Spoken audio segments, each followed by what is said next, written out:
呢個樓盤應該係我哋珠海單價最平嘅海景樓啦。喺陽台呢度就可以睇到城軌站，對面呢就係橫琴，一橋到橫琴3個站就可以到拱北關口。樓下就係珠海科技大學，對面就係我哋初中同埋小學，仲有商業街。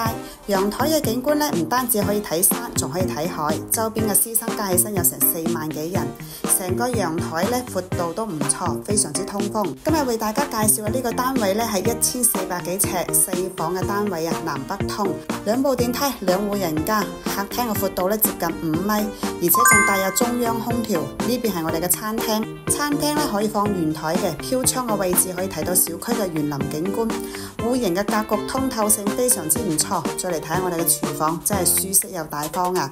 冰箱嘅位置夠晒大。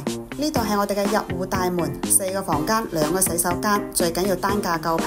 睇下我哋嘅房間啦，呢度呢可以放一個衣櫃嘅，有獨立衣帽間嘅客房，你見過未？每個房間嘅空間呢都超級大嚇，飄窗嘅位置呢都可以睇山同埋睇海㗎。呢個係洗手間，呢個主人房呢仲帶有衣帽間。嗱，成個空間視野係咪好開闊啊？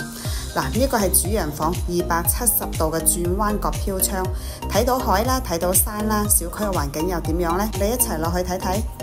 嗱，依家咧落到小區嘅園林呢度啦，都係嗰句啦，珠海嘅樓盤從來都唔缺綠化嘅，隔離有山啦，有海啦，仲有大學城，又有商業街，又有城軌站，即使自己唔住啊，都唔憂租啊，單價600幾蚊尺就可以買到啦，而且仲係精裝現樓，免費專車接送。想睇樓嘅話呢，記得幫我視頻點個 like 同埋微信我啦，下期視頻再見，拜拜。